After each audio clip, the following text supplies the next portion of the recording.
दोस्तों नमस्कार। हम आज उत्तर प्रदेश लोक सेवा आयोग द्वारा आयोजित RO का प्रश्न पत्र सॉल्व कर रहे हैं। इसमें 140 क्वेश्चन है। पेपर का स्तर बहुत ही अच्छा है, तो हम स्टार्टिंग से इसको 3 भागों में सॉल्व करेंगे। तो पहला भाग आज हम लेकर के चल रहे हैं। इसमें पहला क्वेश्चन है, ये सम्मिलित करना है लोकगीत और गायन का अवसर। ये लोकगीत किस अवसर पर गाए जाते हैं? तो देखते हैं दोस्तों। पहला है चैती। चैती ये मौसमी गीत है, चैत्र के महीने में गाया जाता है। कजरी ये विवाह के मौसम में और विवाह में और सावन महीने में गाया जाता है। रसिया ब्रज का लोकगीत है और सोहर संस्कार गीत है। ऑप्शन नंबर 1 सही है। दोस्तों दूसरा क्वेश्चन है, निम्नलिखित में कौन सा संबंध सही नहीं है? 1 बाइट बराबर 8 फीट सही है। 1 किलोबाइट बराबर 1024 बाइट बिल्कुल सही है। 1 गीगाबाइट बराबर 1024 किलोबाइट। 1 टेराबाइट बराबर 1024 गीगाबाइट। तो दोस्तों 1 गीगाबाइट में 1024 MB होता है, मेगाबाइट होता है, ना कि किलोबाइट। नेक्स्ट क्वेश्चन है दोस्तों, इसमें राज्य और गर्म झरने को सम्मिलित करना है। तो दोस्तों ये जो हिमाचल प्रदेश है इसमें मणिकर्ण है, उड़ीसा में ताप्तापानी है, महाराष्ट्र में वज्रेश्वरी है। लेकिन ये जो नारायणी झरना है ये गुजरात में नहीं है, अलवर में है, और अलवर है राजस्थान में। ये दोस्तों राजस्थान में है, अलवर में। फोर्थ क्वेश्चन है, इसमें कौन सा सम्मिलित नहीं है?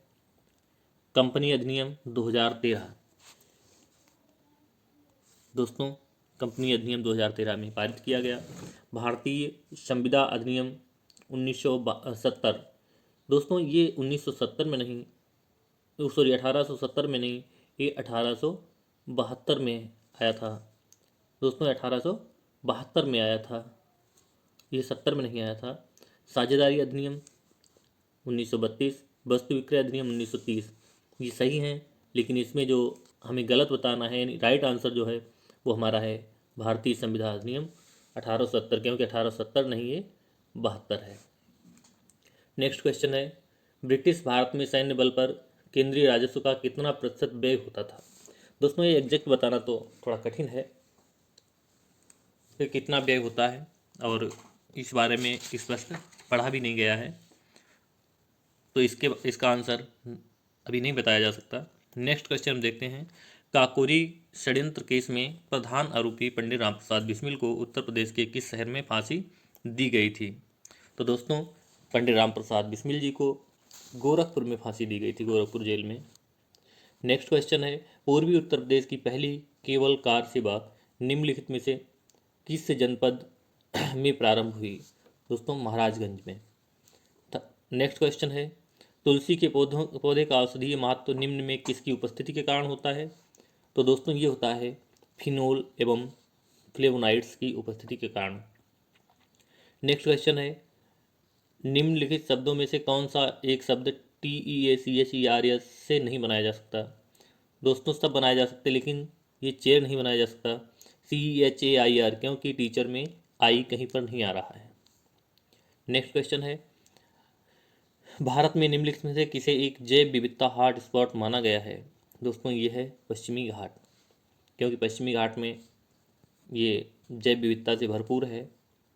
नेक्स्ट क्वेश्चन है, निम्नलिखित घटनाओं पर विचार कीजिए और इन्हें कालक्रम अनुसार व्यवस्थित कीजिए। दोस्तों बहुत अच्छा क्वेश्चन है, इस टाइप के क्वेश्चन ही हमें बताते हैं एग्जाम में। ये लाला हरदयाल द्वारा गदर पार्टी की स्थापना ये कब की गई थी? गोपाल कृष्ण गोखले द्वारा सर्वेंट्स ऑफ इंडिया सोसाइटी की स्थापना, हिक्की के बंगाल गजट का प्रकाशन, सर विलियम जोन्स द्वारा बंगाल एशियाटिक सोसाइटी की स्थापना। तो इसके लिए हमें इसकी सन और डेट याद होनी चाहिए। डेट याद रखना थोड़ा कठिन काम है, लेकिन सन तो लगभग याद ही होना चाहिए। लाला हरदयाल द्वारा गदर पार्टी की स्थापना जो है ये 1913 में की गई थी। गोपाल कृष्ण गोखले द्वारा सर्वेंट्स ऑफ इंडिया सोसाइटी की स्थापना ये 1905 में की गई थी। हिक्की ने बंगाल गजट का प्रकाशन 1779 में किया था, 1779। और विलियम जोन्स द्वारा बंगाल एशियाटिक सोसाइटी की स्थापना 1874 में की गई थी। सॉरी, ये 1784 है, सॉरी 1784 में की गई थी। दोस्तों अब हम इसमें मैच करते हैं, हमारा ऑप्शन कौन सा होगा। तो दोस्तों इसमें ऑप्शन दे रखे हैं, सबसे पहले आ रहा है 1779 इन थर्ड, 1784 यानी फोर्थ, और उसके बाद आ रहा है 1905 यानी 3421 3421 मीन्स ऑप्शन संख्या बी, इसमें ऑप्शन संख्या बी सही है। नेक्स्ट क्वेश्चन देखते हैं दोस्तों, भारत में पहला रबर आधारित मेट्रो कहाँ बनाया गया। रबर आधारित मेट्रो दोस्तों नासिक में बनाया गया। नेक्स्ट क्वेश्चन है, हाइड्रोजन सल्फाइड प्रदूषक का मुख्य स्रोत। दोस्तों इसमें है तेल रिफाइनरी। नेक्स्ट क्वेश्चन है, निम्नलिखित घटनाओं पर विचार कीजिए और काल क्रमानुसार व्यवस्थित कीजिए। दोस्तों इसमें भी जो है हमें सबसे पहले ये डिसाइड करना पड़ेगा कि कौन सी योजना कब आई। तो सामुदायिक विकास कार्यक्रम, दोस्तों ये जो सामुदायिक विकास कार्यक्रम है ये 1952 में आया। प्रजातांत्रिक विकेंद्रीकरण ये 1973 में, और की विलेज स्कीम ये 1950 में आई, और डीआरडीए की स्थापना 1980 में हुई। तो दोस्तों इसमें देखते हैं सबसे पहला कौन सा ऑप्शन आएगा, क्योंकि इन्हें कालक्रमानुसार व्यवस्थित करना है। तो सबसे पहले आता है 1950 इन थर्ड, फिर 1952 इन फर्स्ट, उसके बाद में सेकेंड और फोर्थ, यानी third first second fourth, option संख्या सी, इसमें ऑप्शन संख्या सी सही है, third first second fourth. Next question है, भारत वन स्थिति रिपोर्ट 2019 के अनुसार निम्नलिखित में से किस राज्य में जनजातीय जिलों की संख्या सर्वाधिक है। दोस्तों अगर जनजाति की जनसंख्या की बात करें तो इसमें नागालैंड में 75.31%, मेघालय में 76.33%, मिजोरम में 85.41%, और मणिपुर में 75.46%। लेकिन इसमें जनजातीय जिलों की संख्या की बात करी गई है, तो इस आधार पर नागालैंड शायद सही होगा। वैसे प्रतिशत के आधार पर मिजोरम सही होना है, लेकिन जिलों की संख्या के आधार पर नागालैंड सही होगा। भारत के कृषि उत्पाद व्यापार व वाणिज्य बिल 2020 में निम्नलिखित में से किसका उल्लेख नहीं है। दोस्तों इसमें किसका उल्लेख नहीं है ये जानने के लिए पता होना चाहिए किसका उल्लेख है। तो आवश्यक वस्तुएं हैं, संविदा कृषि है, कृषि उत्पाद विपणन समितियों का उल्लेख है, लेकिन जिसका उल्लेख नहीं है वह है न्यूनतम समर्थन मूल्य। तो इसमें ऑप्शन नंबर सी सही होगा। नेक्स्ट क्वेश्चन पे चलते हैं, क्वेश्चन नंबर 17, भारत की जनगणना 2011 के अनुसार उत्तर प्रदेश के निम्नलिखित शहरों में से कौन सा शहर मिलियन शहर नहीं है। दोस्तों आगरा है, प्रयागराज है, मेरठ है, लेकिन मुरादाबाद मिलियन शहर नहीं है। नेक्स्ट क्वेश्चन, भारतीय संविधान की प्रस्तावना में इसके सभी नागरिकों को कौन सा न्याय प्रदान करने की व्यवस्था की गई है। दोस्तों जब भी हम संविधान की प्रस्तावना पढ़ते हैं तो उसमें सामाजिक आर्थिक राजनीतिक न्याय, तो ऑप्शन नंबर डी सही होगा इसमें। नेक्स्ट क्वेश्चन 19 क्वेश्चन है, फसल चक्र के संदर्भ में निम्नलिखित में से कौन सा कथन सही है। पहला है, गहरी जड़ों वाली फसलों के बाद उसी तरह की फसलें उगानी चाहिए। फलीदार फसल के बाद बिना फली वाली फसल लेनी चाहिए। दोस्तों फसल चक्र में क्रॉप रोटेशन की बात कही गई है, यानी फसल को बदल के बोना है, इसको सेम नहीं रखना है। तो ये गहरी जड़ों वाली फसल के बाद उतली जड़ों वाली फसल लेनी है, यानी गहरी जड़ों वाली नहीं लेनी है। और फलीदार फसल के बाद बिना फली वाली फसल लेनी, तो ये सही है। केवल 2 सही है, option number B. Next question है, निम्नलिखित में से कौन से भारतीय राष्ट्रपति लोकसभा अध्यक्ष भी रहे। तो दोस्तों ये नीलम संजीवन रेड्डी, ये राष्ट्रपति बनने से पहले लोकसभा अध्यक्ष भी रहे। नाइजर राम तिल की फसल एक तेल की फसल है, इसमें कितने प्रतिशत तेल की मात्रा पाई जाती है?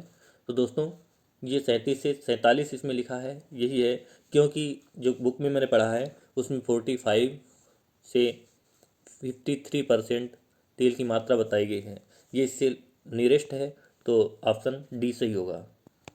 दोस्तों नेक्स्ट क्वेश्चन है क्वेश्चन नंबर 22। भारत की जनगणना के अनुसार निम्नलिखित में से भारत के किस केंद्र शासित प्रदेश में न्यूनतम लिंगानुपात पाया जाता है? दोस्तों न्यूनतम लिंगानुपात दमन एवं दीव में पाया जाता है। दमन एवं दीव यहाँ 618 लिंगानुपात है, 1000 पुरुषों पर 618 महिलाएं पाई जाती हैं। ये 2011 की जनगणना के आंकड़े हैं। नेक्स्ट क्वेश्चन है, उत्तर प्रदेश की सांस्कृतिक विरासत के संदर्भ में निम्नलिखित कथनों में से कौन सा कथन सही है? पहला है, इस प्रदेश के उत्खनित पुरास्थलों से वैश्विक संदर्भ में कृषि के प्राचीनतम प्रमाण प्राप्त हुए हैं। दूसरा है, प्राचीनतम प्राप्त कृषि अन्न जौ और धान है। दोस्तों पहला सही है, क्योंकि पहले हम मेहरगढ़ को मानते थे, लेकिन अभी हाल की खुदाई में उत्तर प्रदेश के संत कबीर नगर में लहुरादेव ऐसा स्थान मिला है जहां पर सबसे पुराने कृषि के साक्ष्य मिले हैं, जो 8000 से 9000 ईसा पूर्व के हैं। और प्राचीनतम प्राप्त कृषि अन्न जौ तथा धान है, क्योंकि लहुरादेव यहाँ से धान के साक्ष्य प्राप्त हुए हैं। तो दोनों ऑप्शन सही हैं, इसलिए ऑप्शन नंबर सी सही होगा। 24वां क्वेश्चन है, दक्षिण एशियाई क्षेत्र के लिए भारत का 6 सूत्रीय प्रस्ताव भारत के किस प्रधानमंत्री द्वारा प्रस्तुत किया गया? दोस्तों इसके बारे में अभी कुछ नहीं पढ़ा है, तो आप नहीं बता सकते। नेक्स्ट क्वेश्चन है, भारतीय सिविल सेवा के संदर्भ में निम्नलिखित में से कौन सा कथन सही है? दोस्तों भारत सरकार अधिनियम 1919 में भारतीय सिविल सेवा के लिए एक अलग परीक्षा का प्रावधान किया गया, जो भारत में होनी थी। सही है दोस्तों। भारतीय सिविल सेवा में 1941 में भारतीयों का प्रतिशत यूरोपीय से अधिक था, ये गलत है, तो केवल एक सही है, यानी ऑप्शन ए सही है। नेक्स्ट क्वेश्चन है, तमरिया जनजाति भारत के निम्नलिखित में किस राज्य में पाई जाती है? दोस्तों ये तमरिया जनजाति भारत के झारखंड राज्य में पाई जाती है।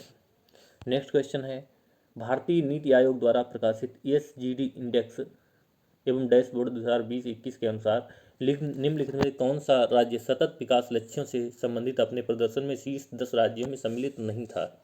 दोस्तों इसमें पंजाब जो है ये सस्टेनेबल सिटीज एंड कम्युनिटी इसमें टॉप रहा है। Uttarakhand piece justice and strong institution, Uttarakhand जो है piece justice and strong institution में टॉप रहा है। Goa clean water and sanitation में टॉप रहा है, क्लीन वाटर एंड सैनिटेशन। लेकिन ये सिक्किम जो है किसी में टॉप नहीं रहा है, तो इसका सही ऑप्शन सिक्किम होगा।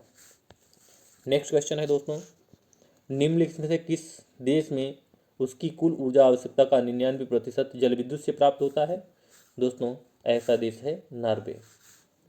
नेक्स्ट क्वेश्चन, निम्नलिखित में से विश्व में मछली का सबसे बड़ा उत्पादक देश?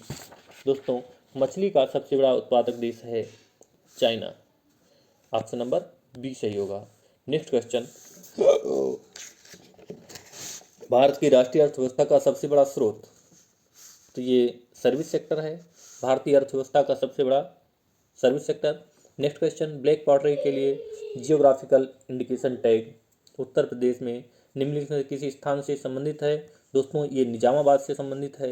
ये निजामाबाद जो है आजमगढ़ जिले में पाया जाता है, आजमगढ़ जिले में।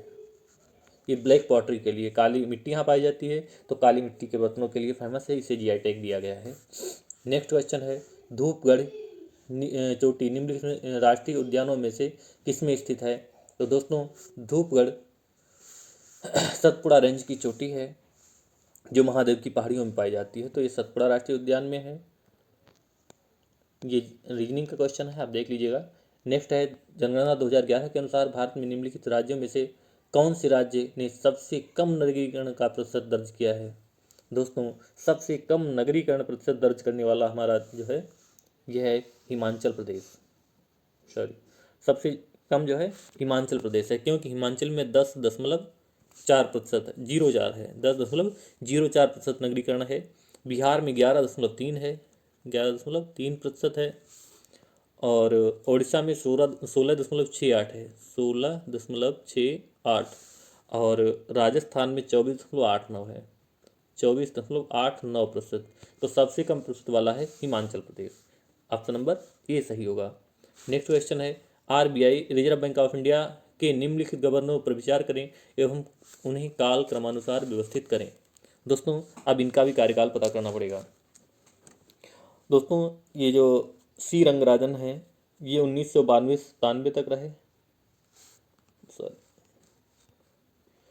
ये रंगराजन जो है 92 से 97 तक गवर्नर रहे।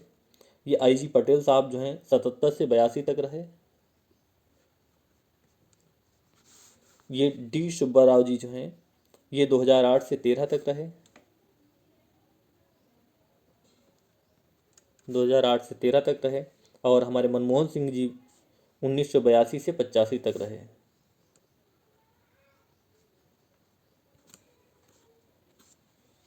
दोस्तों, अब इन्हें कालक्रम से हम व्यवस्थित कर सकते हैं। तो सबसे पहले 77 से 82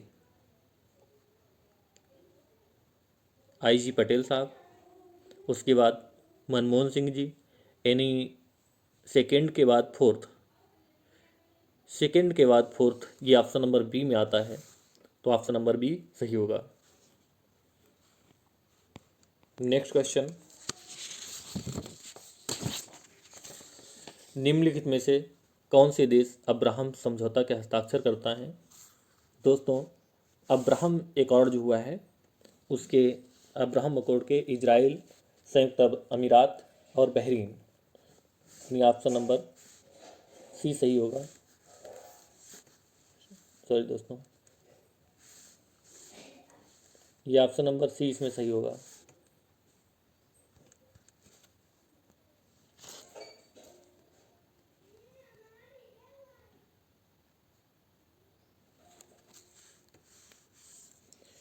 नेक्स्ट क्वेश्चन, 38वां क्वेश्चन है, सूची फर्स्ट और सेकंड को सम्मिलित करना है, इसमें मिट्टी और राज्य के बारे में बताना है। तो दोस्तों, ये जो मिट्टी और राज्य, जलोढ़ मिट्टी, काली मिट्टी, लाल मिट्टी और मरुस्थलीय मिट्टी।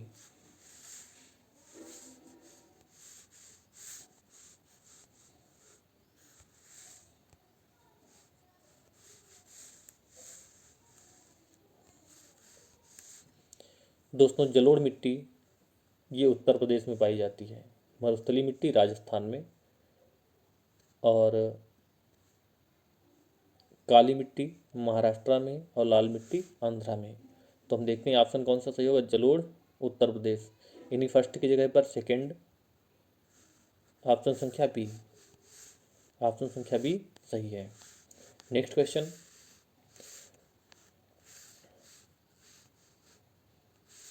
नेक्स्ट क्वेश्चन है, निम्नलिखित में से कौन सा वक्तव्य सही नहीं है? ईमेल इलेक्ट्रॉनिक मेल को संदर्भित करता है, सही है। www वर्ल्ड वाइड वेब को संदर्भित करता है, सही है। CPU कंट्रोल प्रोसेसिंग यूनिट को संदर्भित करता है, कंट्रोल नहीं है दोस्तों, यहाँ सेंट्रल है, ये सेंट्रल प्रोसेसिंग यूनिट होता है, यानी ऑप्शन सी राइट आंसर होगा। समुद्री तूफान तौकाते किस सागर से उत्पन्न हुआ? दोस्तों, ये अरब सागर में आया था, इसने हमारे पश्चिमी घाट पर अटैक किया था तौकाते ने। नेक्स्ट क्वेश्चन है, निम्नलिखित में से कौन सम्मिलित नहीं है? दोस्तों, प्राथमिक ऊर्जा, ज्वारीय शक्ति, वाणिज्यिक ऊर्जा स्रोत ऊर्जा, तेल और गैस, गैर वाणिज्यिक जानवरों का गोबर, गैर पारंपरिक सौर ऊर्जा। दोस्तों, गैर पारंपरिक सौर ऊर्जा होती है।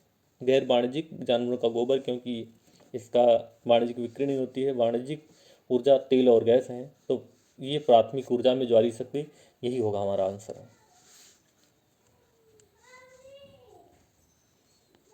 नेक्स्ट क्वेश्चन दोस्तों, 42, पारंपरिक लोक नाट्य भाण पाथेर किस राज्य से संबंधित है? दोस्तों ये भाण पाथेर जम्मू कश्मीर से संबंधित लोक नृत्य है, लोक नाट्य है। निम्नलिखित में भिन्न को चुनिए, ये हमारा रीजनिंग का क्वेश्चन है, देख लीजिएगा। घटते उत्पादकता के क्रम में अधोलिखित में कौन सा पारतंत्र का सही क्रम होगा? दोस्तों ये क्वेश्चन जो है इसमें मैंग्रोव, घास मैदान, झील और सागर, तो ऑप्शन नंबर सी सही होगा। नेक्स्ट 45, भारतीय संविधान के किस अनुच्छेद के अंतर्गत अंतर्राष्ट्रीय समझौतों को प्रभावी बनाने हेतु संसद राज्य सूची के विषय पर कानून बना सकती है? दोस्तों ये 249 आर्टिकल है जिसके तहत संसद राज्य सूची के विषयों पर कानून बना सकती है। नेक्स्ट क्वेश्चन, कानपुर उत्तर प्रदेश स्थित भीतरगांव मंदिर के संदर्भ में निम्नलिखित कथनों पर विचार कीजिए। दोस्तों इस मंदिर का निर्माण 5वीं सदी से 6ठी सदी के मध्य हुआ, ईंटों से निर्मित यह भारत के प्राचीन मंदिरों में से एक है। दोस्तों इसका निर्माण 4वीं से 5वीं सदी में हुआ है, तो ये फर्स्ट वाला हमारा ऑप्शन गलत है, लेकिन सेकेंड वाला सही है, केवल 2 बी ऑप्शन सही होगा। निम्नलिखित में से कौन भारत आने वाला पुर्तगाल का नहीं था? दोस्तों एडुआर्ड बारबोसा पुर्तगीज था, डोमिंगो पायस पुर्तगीज था, फर्नाओ नूनीज पुर्तगीज था, लेकिन पीटर मुंडी ये ब्रिटिश था। पीटर मुंडी ब्रिटिश था, तो ऑप्शन नंबर सी सही होगा। नेक्स्ट क्वेश्चन है, अंग्रेजों के विरुद्ध बनारस विद्रोह का नेतृत्व किसने किया था? दोस्तों ये बनारस के राजा चेत सिंह ने किया था, ऑप्शन नंबर सी। निम्नलिखित में से कौन सा सम्मिलित नहीं है? तो दोस्तों रबड़ थाईलैंड सही है, रबड़ का सर्वाधिक उत्पादक देश थाईलैंड है। कहवा का ब्राज़ील है, मंगोलिया नहीं है दोस्तों। कॉफ़ी का ब्राज़ील है, तो ऑप्शन नंबर बी गलत है, यानी हमारा राइट आंसर ऑप्शन बी होगा। जैतून का स्पेन है, गन्ना का ब्राज़ील है। चाहिए। और नेक्स्ट क्वेश्चन और आज का लास्ट क्वेश्चन, नदी का जल प्रदूषण मापा जाता है। दोस्तों ये नदी का जल प्रदूषण जो है ये BOD बायो डिमांड ऑक्सीजन जो है घुलनशील जो डिजॉल्व ऑक्सीजन होती है जल में, तो उसके आधार पे मापा जाता है। तो दोस्तों आज हमने 50 क्वेश्चन किए हैं, इसमें हमने सिर्फ GS के क्वेश्चन ही देखे हैं, और नेक्स्ट जो रीजनिंग के क्वेश्चन थे उनको छोड़ दिया है। दोस्तों कल कोशिश करेंगे कि हम इसके सारे क्वेश्चंस को सॉल्व कर सकें, और उसके बाद हम इस पर डिटेल में बात करेंगे कि ये क्वेश्चन एक एक पॉइंट को किस तरह से पढ़ा जाए, इस पर हम विस्तार से वार्ता करेंगे। तो धन्यवाद, और नेक्स्ट क्लास में फिर मिलते हैं।